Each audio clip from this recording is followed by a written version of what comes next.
Hola, buenas tardes. Hoy dedico este espacio a revisar las dolorosas verdades reveladas por la Comisión para el Esclarecimiento de la Verdad, la Convivencia y la No Repetición en Colombia.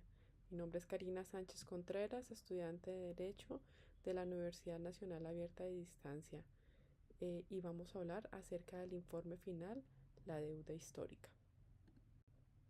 El informe final, Hay futuro si hay verdad, documenta un panorama de violaciones masivas que confirman que el conflicto armado se desarrolló especialmente contra la población civil.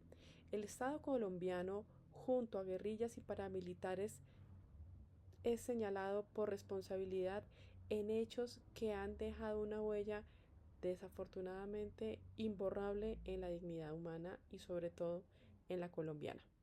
Imaginen un país donde la violencia, las violaciones de derechos humanos y las infracciones al derecho internacional humanitario han sido parte de la cotidianidad durante más de 6 décadas. Ese es Colombia.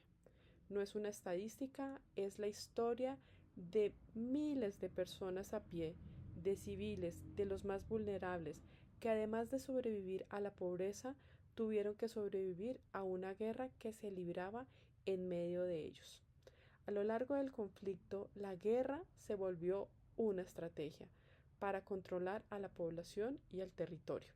Por eso, las víctimas sufrieron de todo: confinamiento, despojo de tierras, tortura, extorsión y el terror de no saber quién fue el responsable.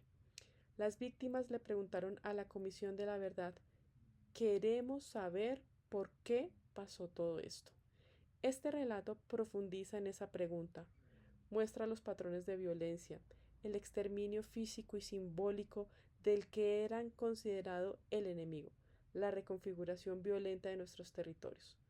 Homicidios, desapariciones forzadas, violencias sexuales, reclutamiento de niños. A continuación, veremos 5 hallazgos claves que reflejan el estado actual de la deuda del Estado con sus víctimas. El primer reporte.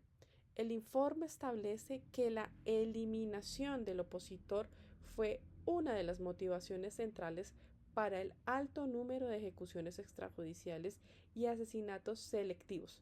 Entre el 2002 y el 2008, la JEP registró al menos 6.402 víctimas de ejecuciones extrajudiciales. Esa modalidad, conocida popularmente como falsos positivos, consistió en asesinar civiles indefensos para presentarlos fraudulentamente como guerrilleros.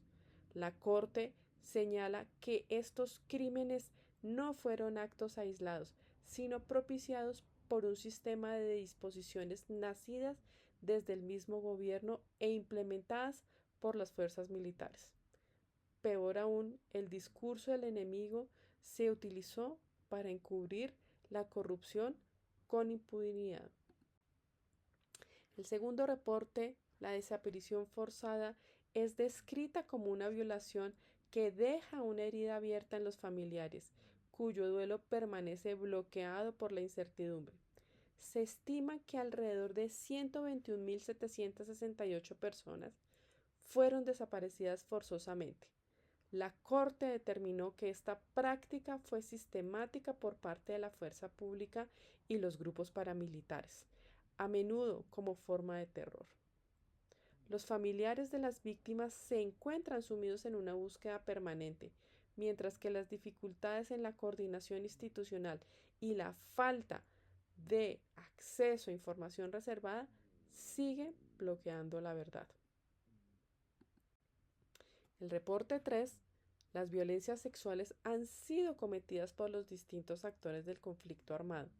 El informe enfatiza que estos actos representan una expresión del poder sobre la vida y el cuerpo de las mujeres, y en los grupos paramilitares se usaron con profunda carga de crueldad como un mecanismo de terror para desplazar y controlar territorios.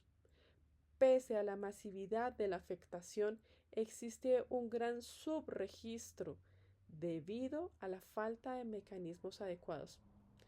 La estigmación o este estigma asociado a la violación y la desprotección de las víctimas ha generado un gran desconocimiento y lograr tener un gran acceso a los mecanismos adecuados.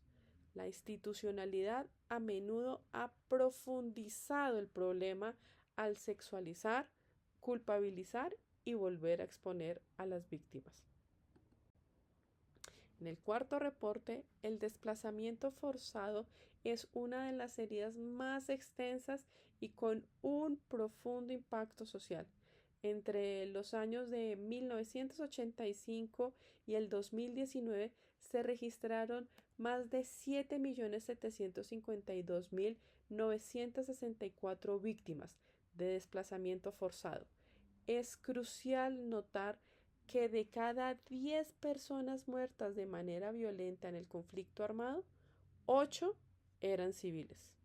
El desplazamiento forzado, el despojo, se relacionan con un entramado de intereses que incluyen actores armados, políticos y económicos en el control y usufructo de los territorios. La violencia ha sido el vehículo para la pérdida de modos de vida, forzando a millones a reconstruir su existencia en condiciones de desprotección. Como último caso vemos las amenazas son de las violaciones más frecuentes y se encadenan con el desplazamiento y el homicidio. El informe advierte sobre el aumento de los asesinatos de líderes sociales y excombatientes de la FARC-EP, tras firma del acuerdo de paz. Este patrón de persecución se perpetúa bajo la lógica del enemigo interno, una mentalidad de guerra que ha criminalizado por décadas a los movimientos y organizaciones sociales. Cuando los territorios se volvieron objeto de disputa, la violencia contra la población civil aumentó.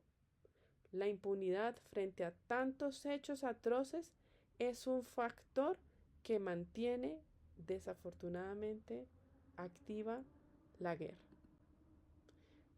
El informe final es un llamado a la conciencia social y a una conciencia nacional. Los hallazgos demuestran que el conflicto armado colombiano no se dedujo a una confrontación únicamente armada, sino que fue una guerra irregular con responsabilidades directas e indirectas de sectores políticos, económicos y militares. La verdad, aunque dolorosa, es el primer paso para saldar esta deuda histórica, transformar la democracia herida y asegurar, como claman las víctimas, que nunca más sea un compromiso nacional y no solo un bien intencionado. Volvemos al estudio. Muchas gracias por este espacio. Que tengan una buena tarde.